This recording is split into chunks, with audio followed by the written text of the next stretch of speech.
Question paper number 7 2021 answer key first number question odd man out होता. त्यामध्ये option question number 1 answer आहे D, question number 2 answer C, question number 3 answer C, question number 4 answer आहे A, question number 5 similar figure आहे. यामध्ये तुम्हाला as it is ओळखायचे आहे, जे आहे option number D, question 6 option C. त्यानंतर क्वेश्चन नंबर 7 त्याचं तुमचं उत्तर असणार आहे ऑप्शन सी. क्वेश्चन नंबर 8 त्याचं उत्तर सुद्धा ऑप्शन नंबर सीच आहे. सिमिलर फिगर आहे, त्यामुळे तिथे जास्त काही विचार करायची गरज नाही. नेक्स्ट आहे इनकम्प्लीट फिगर आहे, ती कम्प्लीट करायची आहे. त्यातला पॅटर्न आयडेंटिफाय करायचा आहे. बघा, तुम्हाला मी याच्यासाठी ट्रिक पण सांगितली होती. हा पॅटर्न आयडेंटिफाय करताना या बॉक्समध्ये व्यवस्थित लक्ष ठेवायचं. या 4 बॉक्समध्ये तुम्हाला काय दिसतंय, सेम टू सेम फिगर आहे. त्यामुळे इथे काय करायचंय, जशी वरती आहे सेम तशीच खाली फिगर घ्या. ही same to same as it is खाली असणार, बरोबर. मग अशी असणारी जी काही फिगर आहे ही कोणत्या ऑप्शन मध्ये आहे एवढंच तुम्हाला बघायचं आहे. हे कुठे आहे, ऑप्शन बी मध्ये. त्यानंतर क्वेश्चन नंबर 10 बघा, क्वेश्चन नंबर 10चा आन्सर काय असणार आहे, तर 10चा ऑप्शन नंबर बी तुमचं आन्सर असणार आहे. तिथे पण तेच लॉजिक लावायचं आहे. फक्त लॉजिक लावताना तुम्हाला सांगितले त्या गोष्टी व्यवस्थित फॉलो करा. पुढचा क्वेश्चन आहे 11 नंबरचं आन्सर बघा. ही फिगर जर तुम्ही पॅटर्न कम्प्लीट केला तर तुमचं उत्तर असणार आहे ऑप्शन नंबर डी. त्यानंतर क्वेश्चन नंबर 12 याचं उत्तर असणार आहे ऑप्शन नंबर सी. ठीक आहे, पॅटर्न कम्प्लीट करायचा. तुम्हाला असा पॅटर्न ड्रॉ करून बघायचा. प्रत्येकाने असं व्यवस्थित सोडवूनच उत्तर द्यायचं आहे. कोणी अंदाजपंचे गोळे मारायचे नाही, लक्षात ठेवा. त्यानंतर आहे क्वेश्चन नंबर 4. क्वेश्चन नंबर 4 मध्ये तुम्हाला काय करायचंय, यामध्ये काय सांगितलेलं आहे question number 4, question figure series series आहे. ही सिरीज आयडेंटिफाय करायची आहे. मला सिरीज वरून लास्ट आन्सर शोधायचं आहे. बघा, फर्स्ट सेकंड थर्ड यांच्यामध्ये काय लॉजिक आहे ते आधी बघून घ्या. आणि मी तुम्हाला सांगितलं, अशा जर 3 फिगर्स आल्या तर त्यांना आधी नंबर द्यायला शिका. त्यांना असे नंबर दिले की तुम्हाला आन्सर लगेच कळतं की काय केलेलं आहे. बघा, इथे सेकंड वरती आलेला आहे, थर्ड वरती आहे, नंतर फर्स्ट आलेला आहे. इथे काय दिसतं आहे, इथे 3 1 2. मग आता पुढे काय असणार आहे, परत 1 2 3, म्हणजे ऑप्शन नंबर फर्स्टची आकृती जशी आहे सिमिलर फिगर अशीच तुम्हाला शोधायची आहे, बरोबर आहे की नाही. मग आता तुमचं जे काही उत्तर आहे 13 मध्ये कुठे आहे असं, तर ऑप्शन सेकंड मध्ये तुम्हाला उत्तर बघायला भेटेल. त्यानंतर क्वेश्चन नंबर 14 आन्सर असणार आहे ऑप्शन, इथे बघा, हा जो काय आहे हा क्लॉकवाईज फिरतो आहे. ऍरो जो आहे तो अँटी क्लॉकवाईज. ऍरो कसा फिरतोय, अँटी क्लॉकवाईज फिरतोय. मग अँटी क्लॉकवाईज जर फिरवला तर आपलं उत्तर आहे ऑप्शन नंबर सी. त्यानंतर पुढे क्वेश्चन नंबर 15 आन्सर असणार आहे option B. Question number 16 answer option number, इथे काय आहे लॉजिक आधी ते बघा. 1 2 3, आता 4 पाहिजे. आणि याचे साईन बघा, ऍरो वाढलेले 2 ऍरो आहे तर ते 2 डॉट असणारे पाहिजे. मग असं कुठे आहे, तर क्वेश्चन नंबर 16 आन्सर असणार आहे ऑप्शन नंबर बी. त्यानंतर क्वेश्चन नंबर 5 मध्ये बघा काय दिलंय, सिमिलर रिलेशनशिप बघायचंय टू यांच्यामध्ये. बघा, अॅनालॉजी आहे. फर्स्ट 2 मध्ये जे काही रिलेशन आहे सेकंड मध्ये पण तुम्हाला ते शोधायचं आहे.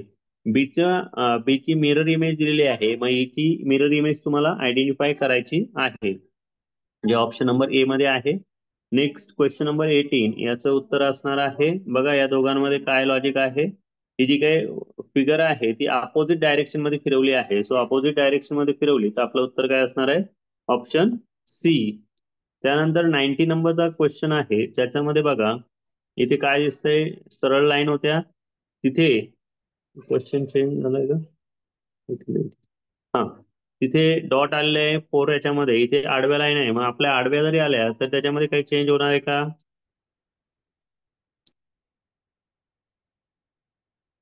तर उत्तर असणार आहे ऑप्शन सी. ठीक आहे. त्यानंतर पुढे बघा क्वेश्चन नंबर 20 याचं उत्तर काय असणार आहे, तर इथे बघा ट्रायंगल तर येणार आहे, हे प्रत्येक याच्यामध्ये आपल्याला माहिती आहे. इथला मधला जो शेप आहे तो शेप इथे घेतलेला आहे. इथला मिडल शेप कुठला आहे, तर ऑप्शन बी सारखा तुम्हाला तो जो शेप दिसतोय तो शेप तिथे घ्यायचा आहे. ठीक आहे. त्यानंतर बघा question number 6.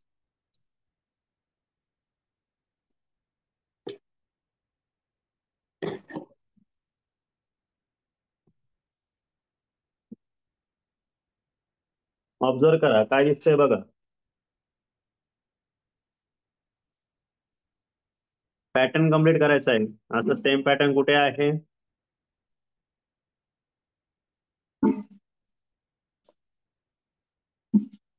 Option B. Question number 22. Pattern complete केला, answer B. Question number 23. Answer D. Question number 24. Answer C. ठीक आहे. याचा काय पॅटर्न आहे हा कम्प्लीट करायचा आहे. क्वेश्चन नंबर 7 बघा. मिरर इमेज तुम्हाला ओळखायचे आहे. ओळखा बरं.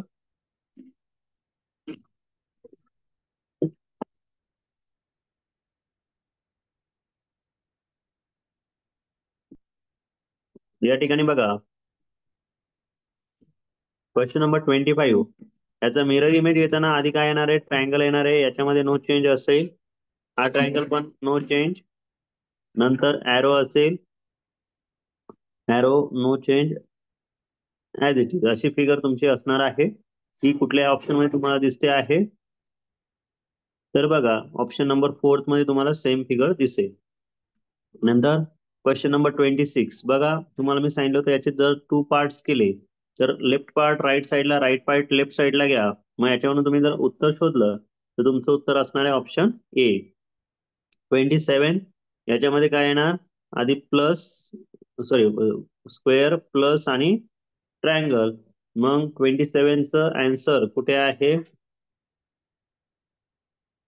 Option C. त्यानंतर 28 आन्सर काय असणार बघा शोधून. हा जो काय डी आहे तो असा होईल, एन जो आहे तो असा होईल, बरोबर. त्यानंतर ई आणि नंतर काय बी. तर बी कसा दिसणार आहे, असं, बरोबर. मग असं कुठे आहे, ऑप्शन फर्स्ट मध्ये आहे. ठीक आहे. त्यानंतर 8 नंबर फिगर बघा काय दिसतंय. तुम्हाला मी मागच्या वेळेस सांगितलं होतं की अशी जर फिगर आली तर शोधायचं कसं.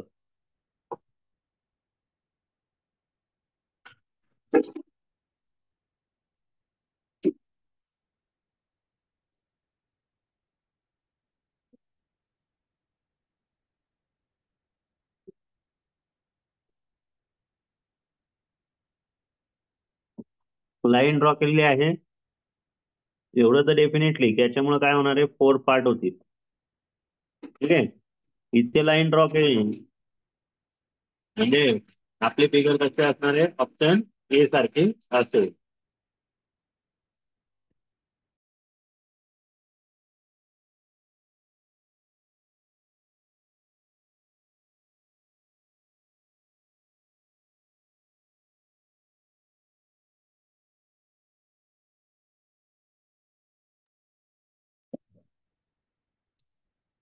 नेक्स्ट क्वेश्चन बघा.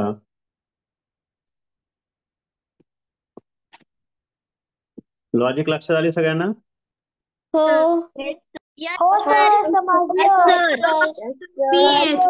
ही जर फिगर आपण फिरवली तर ऑप्शन बी उत्तर असेल. 31चा काय आन्सर, 31चा आन्सर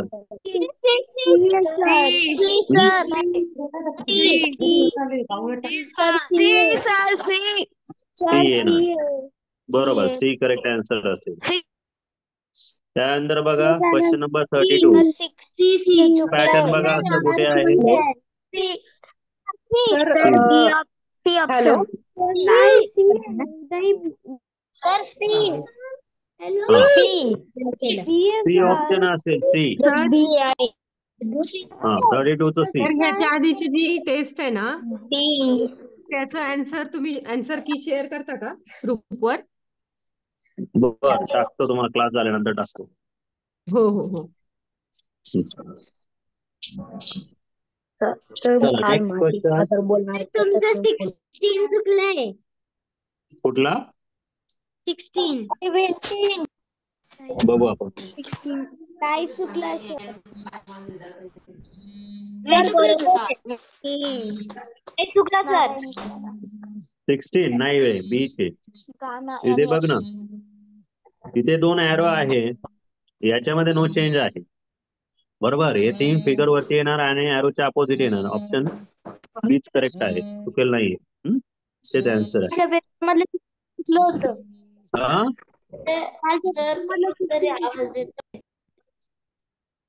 हा, पुढे बघा, क्वेश्चन नंबर आपला पार्ट नंबर 9.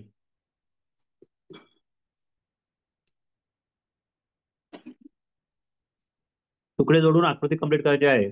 बघा, हा, मग आता आपण जर बघितलं तर या फिगर मध्ये तुम्हाला काय दिसतंय ते आधी बघा. 33 नंबरची जी फिगर आहे, यापासून कुठली तयार होणार? ऑप्शन ए तयार होईल. 34 ऑप्शन बी तयार होईल. 35 ऑप्शन ए तयार होणार. आणि 36 पासून बघा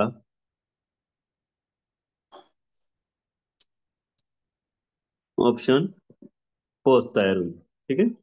त्यानंतर क्वेश्चन नंबर 10 आपलं, सॉरी, पार्ट नंबर 10, याच्यामध्ये तुम्हाला काय करायचंय? एम्बेडेड फिगर आहे किंवा हिडन फिगर आहे ती शोधायची आहे. बघा मग एकदा,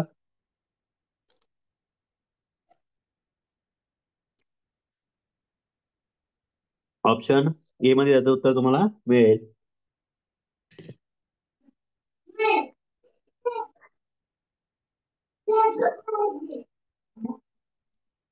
38, बघा इथे तुम्हाला ही फिगर दिसेल. त्यानंतर पुढे आहे 39, याचं उत्तर बघा. 39 साठी ऑप्शन ए मध्ये तुम्हाला त्याचं उत्तर दिसेल. त्यानंतर 40 बघा, 40 साठी काय आहे?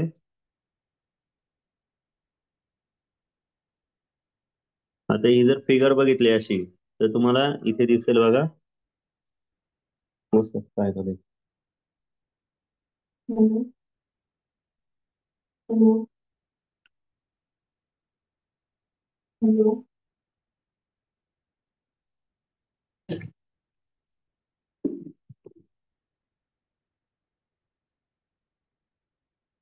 चला नेक्स्ट बघूया. आता मॅथचे क्वेश्चन आहे.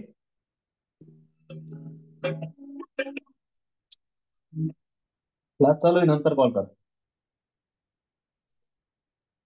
Which number is multiple of all three numbers 4, 8, 6? म्हणजे काय?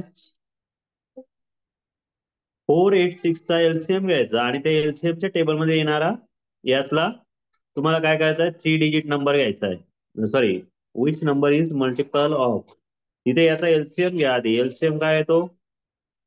4, 8 आणि 6 यांचा एलसीएम काय येणार आहे बघा. 2 ने डिवाइड करा. 2 2 जा 4, 2 4 जा 8, 2 3 जा 6 येणार. परत 2 ने डिवाइड केलं, 2 1 जा 2, 2 2 जा 4, 3 as it is. So LCM काय असेल? 3 2 जा 6, 6 2 जा 12, 12 2 जा 24. आन्सर काय आलाय तुमचं? 24. आता 24 ने डिवाइड होणारा यातला नंबर शोधायचा आहे. कोणता नंबर असा आहे की जो 24 ने डिवाइड होईल? तर आपलं उत्तर बघा या ठिकाणी असणार आहे ऑप्शन सी, 696. हा जो काय नंबर आहे हा तुमच्या 24 ने डिवाइड होतो. बाकीचे नंबर काय डिवाइड होत नाही. नेक्स्ट नंबर आहे on multiplication simplification the approximate value. आता याची जर अप्रॉक्सिमेट व्हॅल्यू घेतली तर हा नंबर काय होतो? 3 होतो. 3 इंटू 15 केलं तर आन्सर काय येतं रे? तर आपला आन्सर येतं 45. इथे याचे ऍडिशन करून घ्या. याचे ऍडिशन काय येणार आहे? +0 +5 म्हणजेच काय? 45 + 5 50 आन्सर येईल. मग असं ऑप्शन सी मध्ये तुम्हाला दिलेलं होतं. त्यानंतर आहे 43. 2,02,000 in digit is written as. The answer is option C. A match lasts for half an hour. 1/10 of the match time is taken up for timeout. For how many minutes does the timeout last?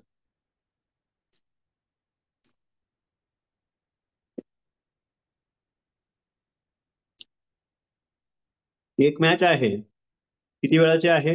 अर्ध्या तासाची. Half minute आहे, 30 मिनिटची match आहे. Half hour म्हणजे किती? 30 minute. या 30 मिनिटच्या match मध्ये 1/10 मॅचचा time out आहे. मग त्यांनी विचारलं टाइम आउट किती आहे. सो काय करणार? 30 मल्टिप्लाय 1/10. आन्सर 10 1 10, 10 3 30. सो आन्सर काय असेल? 3 मिनिट्स. जो काय टाइम आउट असणार आहे तो किती वेळेचा असणार आहे? 3 मिनिट्स.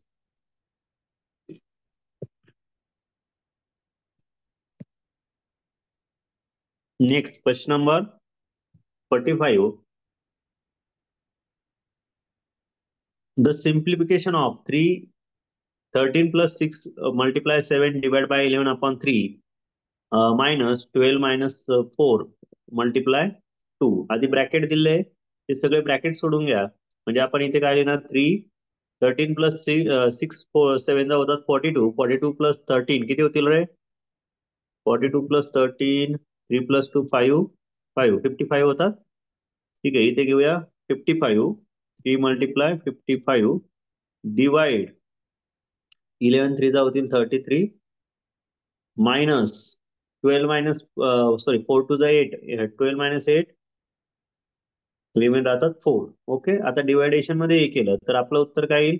हे डिवाइड दिलंय ते याला 3 ने डिवाइड करू शकता तुम्ही. सॉरी 11 ने. 11 3 33 होतील. आता याचा अर्थ काय होतो? हे डिवाइड आहे. डिवाइड याचा अर्थ काय झाला? हा नंबर जो आहे हा आपण असा लिहू शकतो 3 मल्टिप्लाय 55/33 मायनस 4. बरोबर. मग आता हे सोडवत उत्तर काय ना? 11 3 33, 11 5 55. त्यानंतर हा 3 आणि हा 3 कट होईल, म्हणजेच काय राहणार शिल्लक? 5 मायनस 4. आन्सर काय असेल? 1 असेल. ठीक आहे. मग असं कुठे ऑप्शन बी मध्ये तुम्हाला दिलेलं होतं.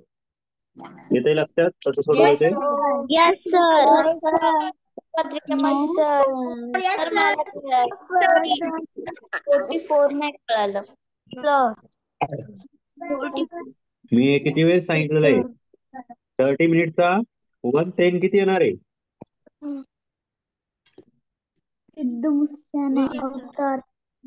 सर 3 मिनिटात येईल ना? संचार यस सर. नेक्स्ट बघा. An article is purchased of 7,500 and sold for 8,400. The profit percent is. आता बघा 7,500 ला काय केलं? परचेस केलंय, म्हणजे त्याची कॉस्ट प्राइस झाली सीपी, खरेदी किंमत. आणि सोल्ड फॉर 8,400 ही झाली एसपी, म्हणजे काय? सेलिंग प्राइस, विक्री किंमत.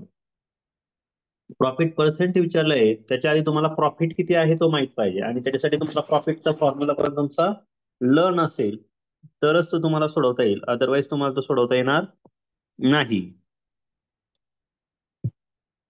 बरोबर. मग प्रॉफिटचा फॉर्म्युला काय आहे?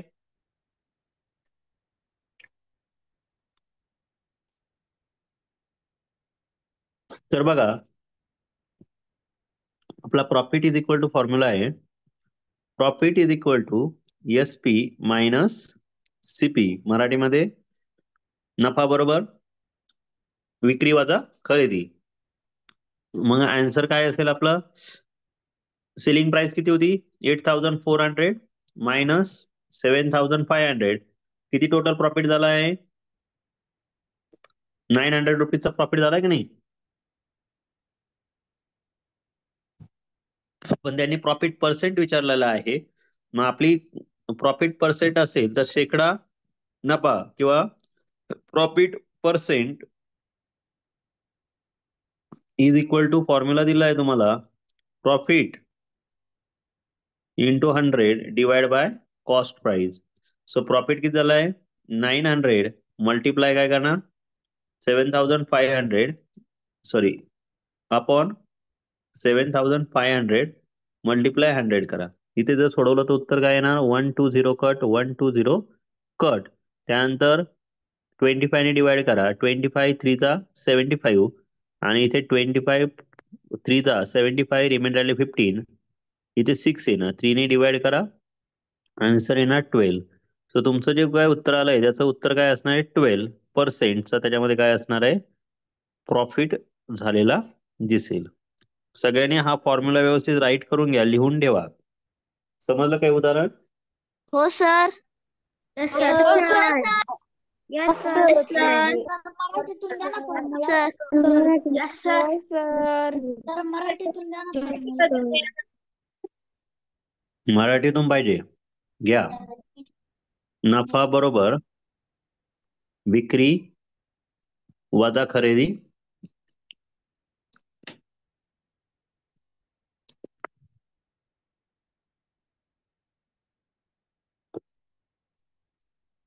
आणि शेकडा नफा बरोबर सूत्र आहे नफा गुणिले 100 भागिले खरेदी किंमत. ठीक आहे, लिहून घ्या.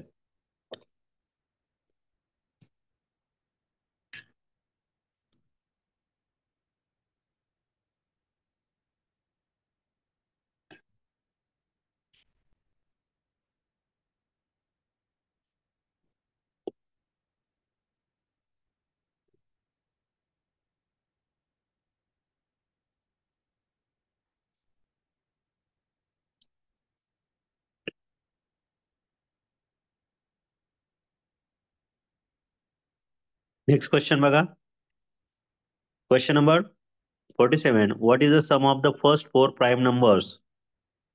फर्स्ट 4 प्राईम नंबर म्हणजे काय? पहिल्या 4 मूळ संख्यांची बेरीज किती? तर बघा फर्स्ट 4 प्राईम नंबर 2 3 5 अँड 7 याचे ऍडिशन किती होते? 12 प्लस 3 15 15 2 प्लस 2 17 ही त्याचे असेल addition. So option number D तुमचं करेक्ट आन्सर असणार. नेक्स्ट क्वेश्चन बघा. The decimal equivalent to 12 integer 1/16. आता बघा इथे 12 इंटेजर दिलाय म्हणजे 12 पॉइंटच पुढे नंबर होणार. आता काय करायचंय आपल्याला? जर लक्षात येत नसेल तर 1/16 ला तुम्हाला मी सांगितलं होतं 1 ला 16 ने डिवाइड करा. इथे काय येणार 0 बरोबर. पॉइंट द्या. 12 तुम्हाला इंटेजर म्हणूनच घ्यायचं आहे काही झालं तरी बरोबर. सो आपण फक्त 1 ला डिवाइड करूया 16 ने. इथे येणार 1. इथे काय घेणार आता 10 घेणार. इथे पुन्हा 0 घ्यावे लागेल. नंबर राहिलेला आहे 10. नेक्स्ट नंबर असणार 100. 16 6 जा होतात 96. रिमेन किती राहिला 4. इथे झालाय 0. 16 2 जा 36. रिमेन राहिला 4. आता तुम्ही असं किती टाइम्स घेतलं?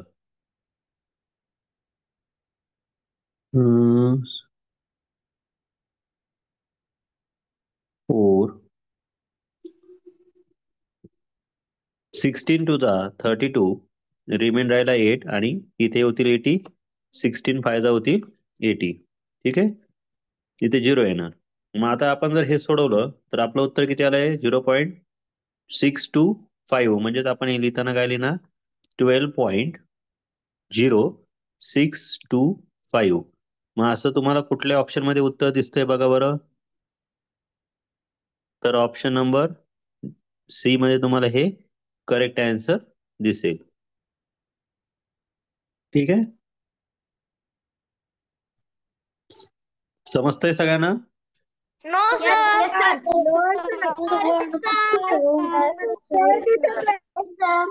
Yes sir. हा, कोणाला काय अडचण आहे? No sir. हो सर. मला समजलं आपण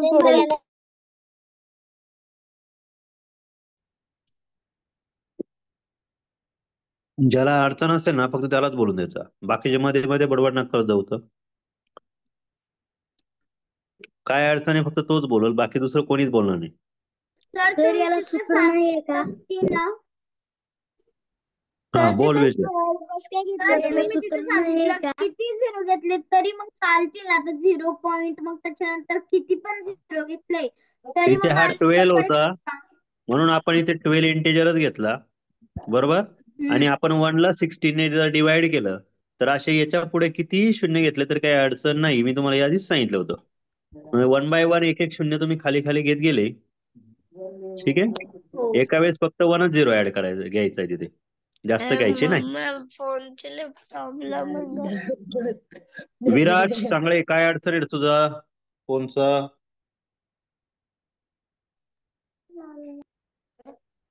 फोनला काहीतरी प्रॉब्लेम येतो, फोन बंद होतोय त्याच्यामुळे तो ते. बर, फोन बंद नका होऊन देऊ त्याचा, नाही त्याला काहीच कळणार नाही.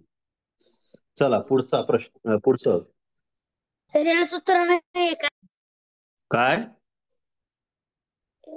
याला सूत्र नाहीये का? काय म्हणतोय मला काही कळणार. तर याला सूत्र नाहीये का? नाही नाही, सूत्र नाहीये, सूत्र नाही.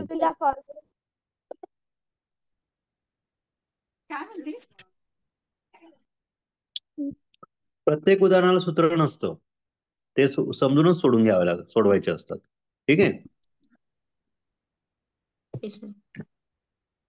पुढचा प्रश्न बघा. The difference between the smallest 6 digit number and the greatest 4 digit number is. बघा, ग्रेटेस्ट 6 डिजिट नंबर आणि स्मॉलेस्ट 4 डिजिट नंबर काय सांगितलंय? What is the difference between smallest 6 digit number? Smallest 6 digit number लिहायचा असेल, मी तुम्हाला सांगितलं 1 आहे, त्याच्यावर काय करायचं 5 टाइम्स 0 घेऊन टाका. त्यानंतर 4 डिजिट ग्रेटेस्ट नंबर घ्यायचा आहे, तेवढे टाइम्स काय करायचं 9 राईट करा. यांच्यात डिफरन्स विचारलाय म्हणजे काय करणार? सबट्रॅक्शन. सो सबट्रॅक्शन करताना इथे काय येणार?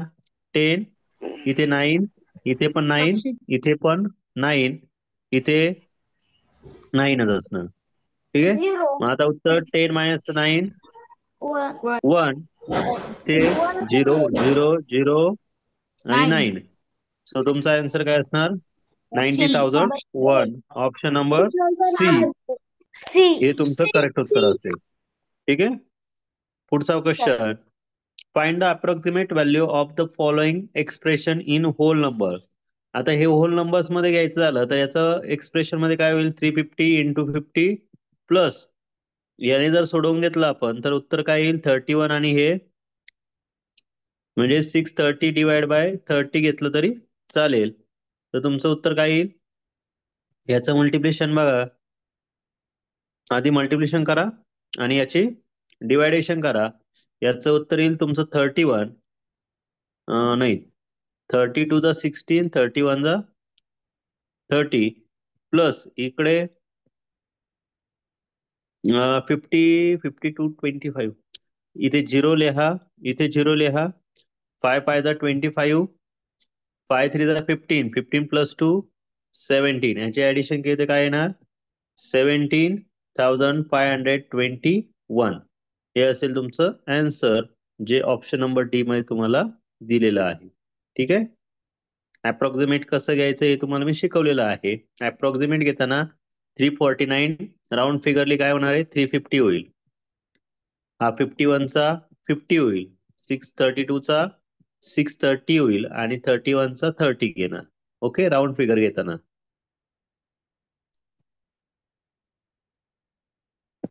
पुढे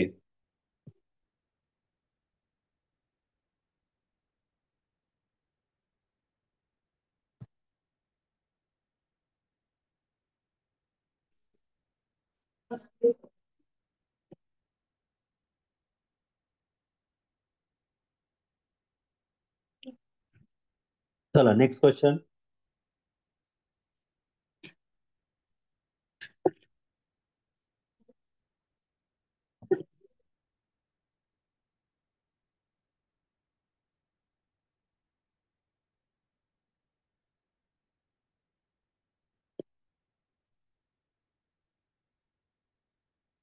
बघा काय सांगितलंय? A cricketer has average of 28 run in 24 innings. म्हणजे एका क्रिकेटरची किंवा एका खेळाडूची 24 इनिंग्स मधली ॲव्हरेज संख्या जी होती ती किती होती? 28 रन होती. म्हणजे त्याने 24 मॅचेस मध्ये 28च्या स्कोरने टोटल रन किती काढले असतील? तर 24 मल्टिप्लाय 28 करा. किती उत्तर येईल बरं? 480. अं? फॉर एक्झाम्पल किती उत्तर सांगा, किती उत्तर येईल?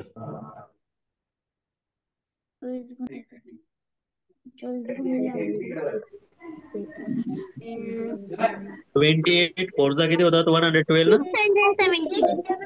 कॅरी आला 672. 12. 672 सर. 672 सर. 672. Ma'am, 672. इथे येतं ना. करून बघा. नाही जमलं तर तुम्हाला सांगितलंय मल्टिप्लिकेशन कशी करायची. शॉर्टकट मध्ये तुम्हाला शिकवलं होतं. पटकन करायचं असेल तर 24 मल्टिप्लाय 28 काय करणार? करून बघा.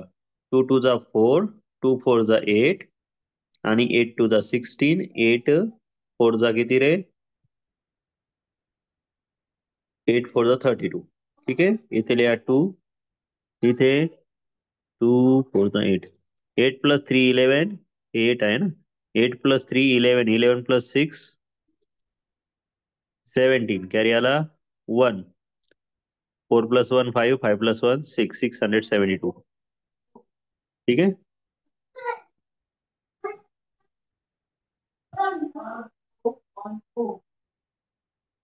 हां 672 ही असेल तुमची त्याची 28 इनिंग मधली टोटल धावसंख्या किंवा टोटल त्याचे रन असणार. ओके. आता काय सांगितलं? How many runs must he score in the 25th inning to make the average is 29. Average किती झालं पाहिजे? 29 झालं पाहिजे. मग आता बघा, जर 29 ऍव्हरेज करायचं असेल, आधीचा ऍव्हरेज किती आहे रे?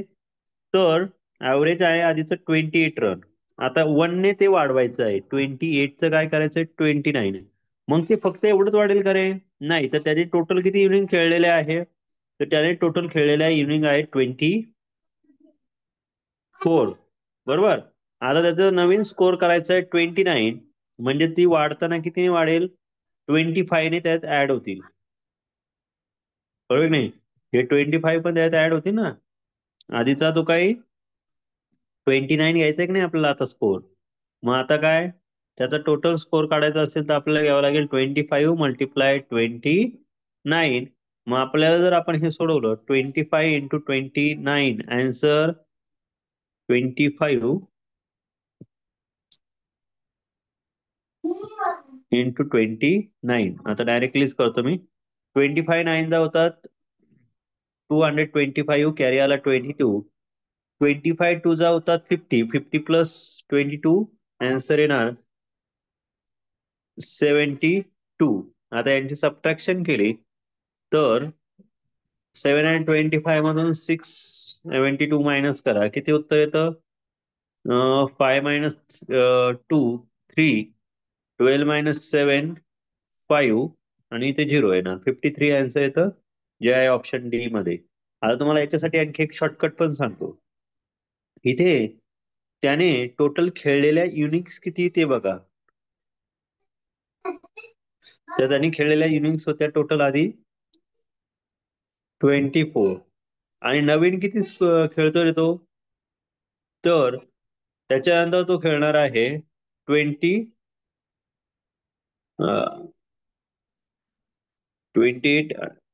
आणि आधीचा होता 20. हा आधी त्याचे रन केले होते त्याने. आधीचा स्कोर काय होता? आधीचा स्कोर बघा. सॉरी शॉर्टकट सांगतोय ना. 28 रन त्याचा स्कोर होता. 28 रन काय होता त्याचा आधीचा स्कोर होता. आणि आता तो 29 झाला पाहिजे. म्हणजे 1 ने इन्क्रीज झाला पाहिजे. मग आता नवीन मॅचेस किती? त्याच्या टोटल मॅचेस किती असणार आहे? तर त्याच्या टोटल मॅचेस सगळ्या मिळून होणार आहे 25. बरोबर आहे की नाही? मग तेवढ्या 25 त्याच्यात ऍड करा फक्त. 28 प्लस 25 किती झाले? 5 + 8 13, कॅरी आला 1, 2 + 2 4, 4 + 1 5, 53. आलं का तुमचं उत्तर? हे सुद्धा तुम्ही डायरेक्टली लिहू शकता. पुढे बघा, if two perpendicular sides of right angle triangle are 5 centimetre and 12 centimetre, its perimeter. आता बघा, हा मराठीतून सांगतो प्रश्न काय, if two perpendicular side of right angle. Right angle म्हणजे काय, 90 डिग्रीचा जो अँगल असतो त्याला राईट अँगल म्हणतात, मराठीत त्याला काटकोन म्हणतात. Perpendicular side of right angle triangle are 5 centimetre and 12 centimetre. एक आहे 5 आणि एक दिलेली आहे 12 सेंटीमीटर. तर तुम्हाला विचारलेलं आहे इट्स पेरिमीटर, त्याचा पेरिमीटर विचारलं आहे. तर याच्यासाठी तुम्हाला काढायचं आहे पायथागोरसचं प्रमेय. पायथागोरस थेरम काय सांगतो की जर तुम्हाला हायपोटेनियस काढायचा असेल या स्क्वेअरचा, तर तुम्हाला काय करावं लागेल, एसीचा square is equal to AB plus BC square, AB square plus BC square.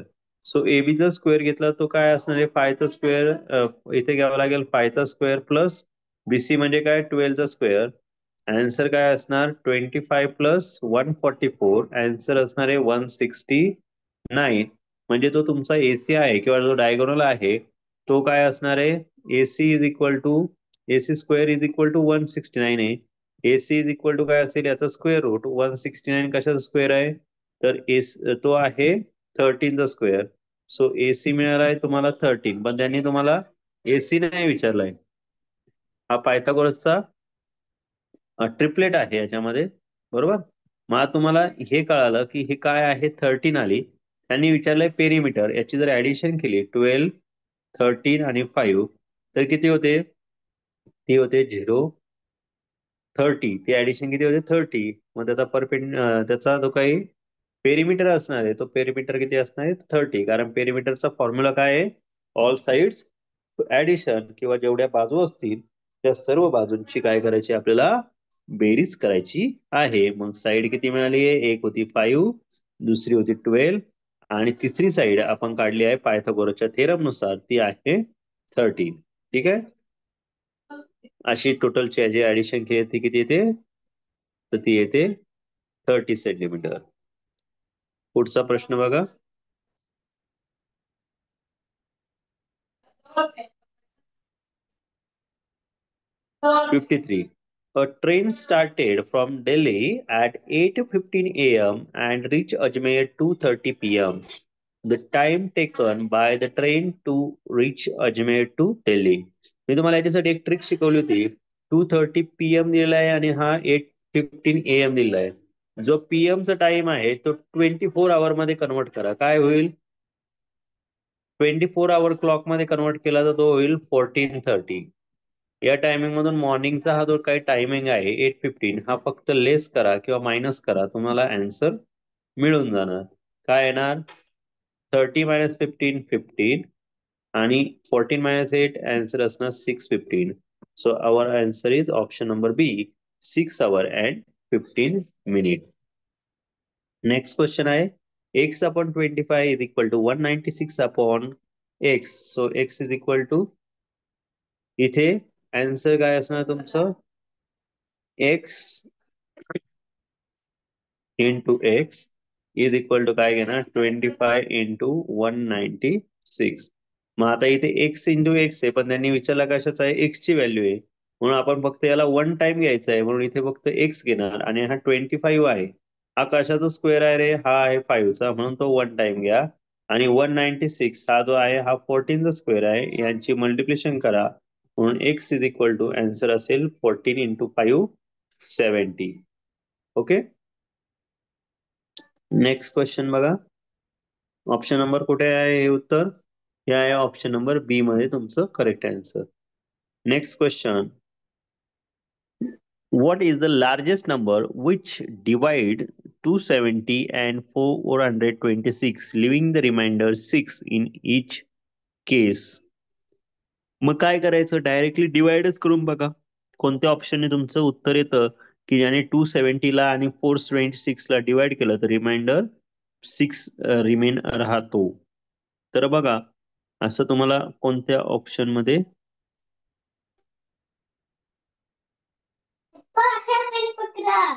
हो बेटा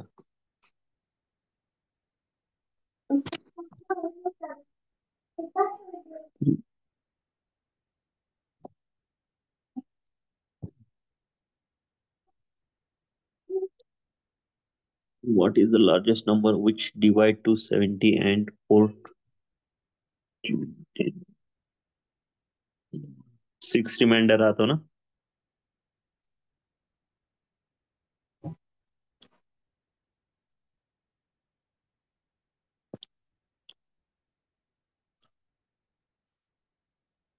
what is the largest number which divide to 70 and 426 leaving the remainder as a 6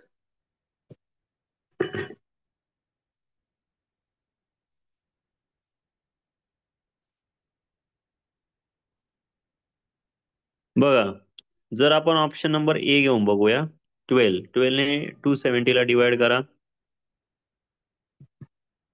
12 to the 24 remain राहिले 3 कॅरी आला 0 12 to the 24 remain राहिला किती रे 6 reminder राहिलाय बरोबर त्यानंतर दुसरा नंबर काय आहे 426 डिवाइड बाय 12 12 3 जा 36 रिमेन किती राहिला 6 कॅरी आला 6 12 4 जा 48 रिमेन किती राहिला रे नाही 12 फायदा ना 12 फायदा 60 राहिला का रिमाइंडर 6 दोन्ही ठिकाणी रिमाइंडर 6च रिमेन राहतोय म्हणून आपलं उत्तर ऑप्शन नंबर फर्स्ट असणार नेक्स्ट क्वेश्चन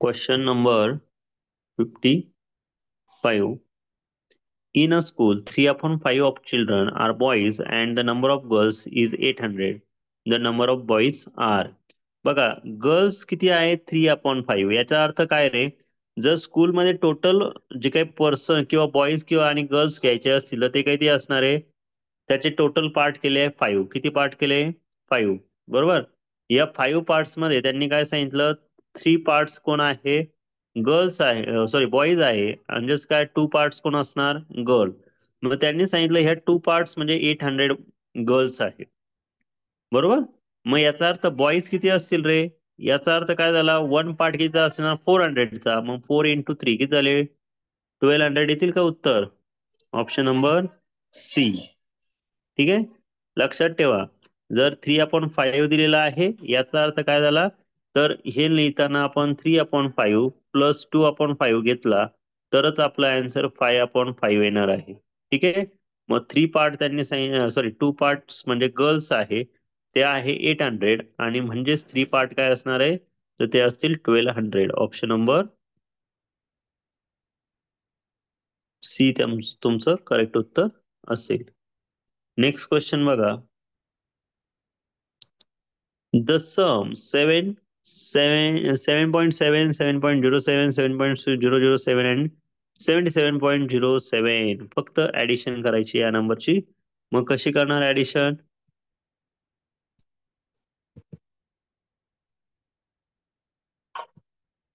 तर बघा पॉइंट खाली पॉइंट घ्यायचा तुम्हाला मी शिकवलेलं होतं त्या पद्धतीने करा 7.7 देन 7.07 then 7.007 then 77.0077 काय आन्सर येईल 7च्या वरती इथे काहीच नाही तुम्ही 0 घ्यायचे तर घेऊ शकता नाही घेतले तरी काही अडचण नाही पण आपलं उत्तर चुकू नये म्हणून आपण 0 घेऊन द्या इथे येणार 7 to the 14 कॅरी आला 1 7 + 1 8 then 7 as it is point जागेवर point 7 4 the 28 carry आला 2 7 + 2 9 98.7847 ऑप्शन नंबर बी हे असेल तुमचं करेक्ट आन्सर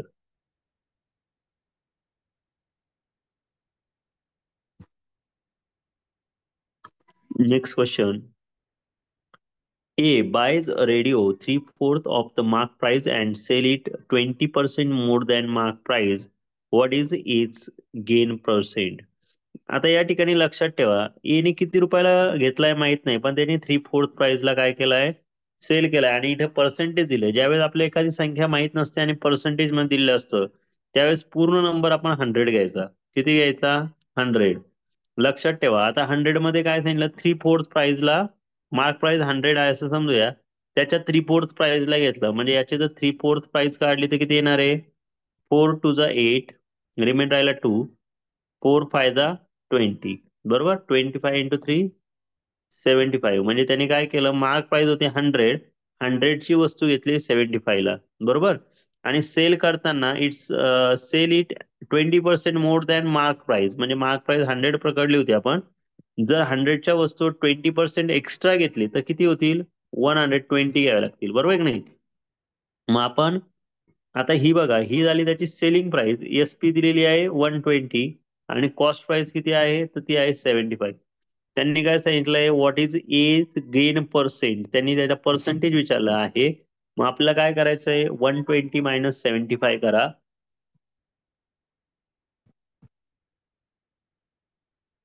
10 मायनस 5 5, 11 मायनस 45. त्याचा गेन पर्सेंट किती असणार आहे, तर गेन पर्सेंट बघा इथे 45 काय आलाय, हा एवढा त्याचा प्रॉफिट झालाय. एवढा काय झाला, कारण ही काय होती, इट्स अ सेलिंग प्राइस आणि ही काय होती, cost price. So 45 is profit. और formula is profit percent is equal to profit into 100 divide by cost price. So profit किती झालाय, 45 रुपीज. टोटल प्राइस किती होती, तर इन्व्हेस्टमेंट केली होती त्याने त्याच्यामध्ये 75 रुपीज इंटू 100. हे सोडवलं तर उत्तर काय येणार, 15 3 जा 45, 15 5 जा 75, 5 ने डिवाइड केलं, 5 to the 10 0, 20 multiply 3, your answer is become 60 rupees. Sorry 60%चा काय होणार, त्याला प्रॉफिट होईल. ऑप्शन नंबर सी तुमचं करेक्ट आन्सर असेल. Next question.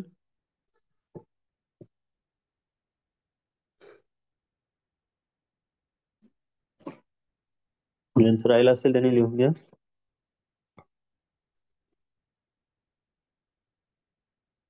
नेक्स्ट क्वेश्चन बघा.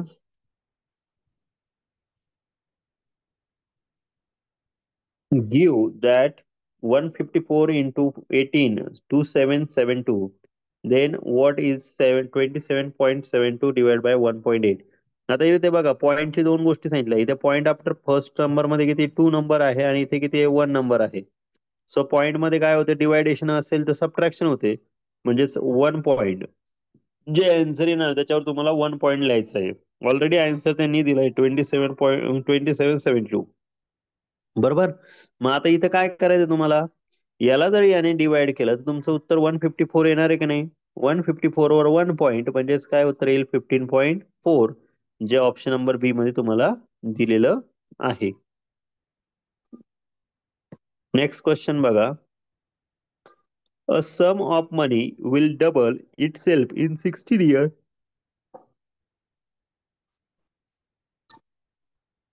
बघा, जर एखादी रक्कम डबल होत असेल तर तुम्हाला मी त्याच्यासाठी एक फॉर्म्युला दिलाय. फॉर्म्युला काय आहे, डबल होत असताना कालच सांगितलं होतं, आज परत सांगतो. डबल होत असताना जर तुम्हाला रेट ऑफ इंटरेस्ट काढायचा असेल, सिंपल इंटरेस्ट दिलेला असेल, तर इथे डायरेक्ट 100 डिवाइड बाय काय घ्यायचा, इयर काढायचं आहे की नाही, इयरली रेट. इयरली रेट काढायचा. रेट काढण्यासाठी इथे घ्यायचा इयर, ठीक आहे, म्हणजेच वर्ष, ठीक आहे. मग 100 ने जर 16 ला डिवाइड केलं, सॉरी 100 डिवाइड बाय 16 करा, आन्सर काय असेल तुमचं, 4 4 द 16, 4 टू द 8, रिमेन राहिला 4 5 द 20. 4 ने 24 ला डिवाइड करा, काय 25 ला डिवाइड करा, काय आन्सर येणार, 4 6 द 24, रिमेन राहिला 1 आणि 4 as it is. So answer असेल ऑप्शन नंबर बी, 6 इंटिजर 1/4. अशा प्रकारे तुम्हाला ही पूर्ण क्वेश्चन पेपर सोडवायची होती. आय होप तुम्ही ती सोडवली असेल. नेक्स्ट क्वेश्चन, नेक्स्ट जे आहे तुम्हाला पॅसेज दिलेला होता. पॅसेज जो आहे हा पॅसेज कशाच्या आधारित होता?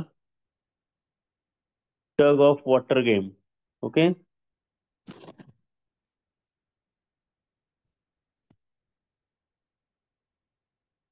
मग आता फर्स्ट पॅसेजचे आन्सर्स आपण चेक करणार आहोत. काय आन्सर असेल? Have you played the tug of water game, म्हणजे हा काय आहे? तर हा आहे वॉर गेम. बरोबर, tug of war is a war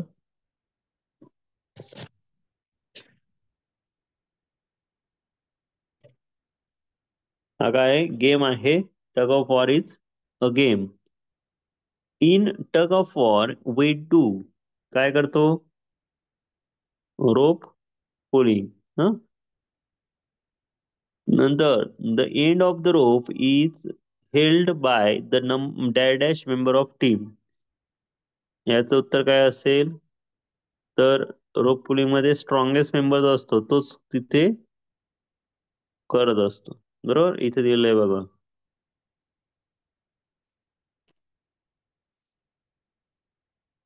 The strongest member of the team should hold the end of the rope. ठीक है. Next, the team which is pulled across the line in the middle is dash dash. काय असेल?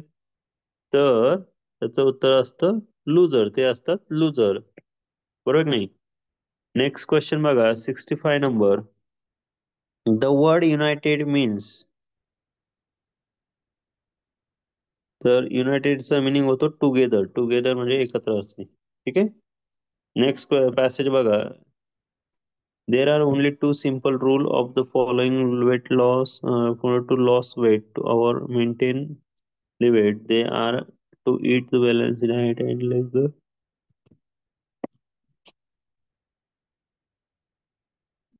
less sugar, cake, biscuit, and the water. Your weight with go for a walk every day. Be more active instead of watching television or playing video games. आधी उतारा पूर्ण वाचून घ्यायचा. जो passage असतो complete read करायचा आणि मग आन्सर द्यायचे. फर्स्ट क्वेश्चन बघा, 66. How can we remain healthy? So तुमचं उत्तर काय असणार? Option C, by eating the balance diet and doing exercise. What do we have to eat more to loss weight? So आपला आन्सर असेल option second, fruit and vegetable. What do we have to drink the plenty to remain the healthier? So answer काय असणार? Answer water. Which is good exercise for all? Answer is walking and cycling. Last question. Which word is opposite meaning to the word active? Active चं काय असणार आहे opposite meaning?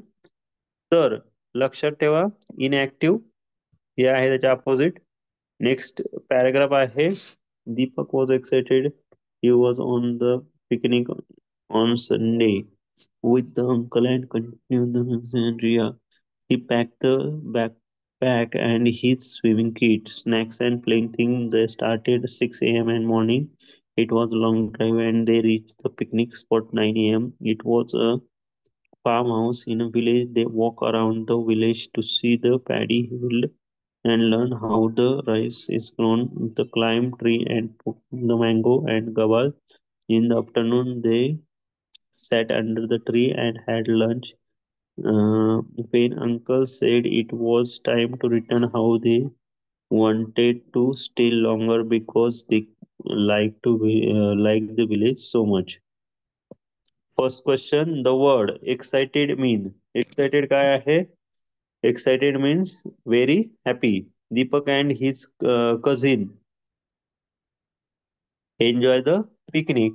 Deepak went on picnic with his uncle and cousin. The picnic spot was in village. Uncle showed the Deepak how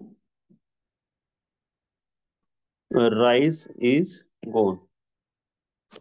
Last paragraph, autumn is season follow the between the winter. There are many changes and again this beautiful season day became leaves the trees turn on a green and leafy orange. In fact, native the green without sunlight, trees fail and grass to blind with the but forest almost every morning as the freezing point. Animals and string up the food supply of the land through these changes occur. We adjust from the heat in the summer of the chill of the winter. Okay, first question. Autumn occur between summer and winter. Okay, which of the following changes may occur during the autumn? Option: days become shorter. Leaves turn pale during the autumn because they don't get enough light.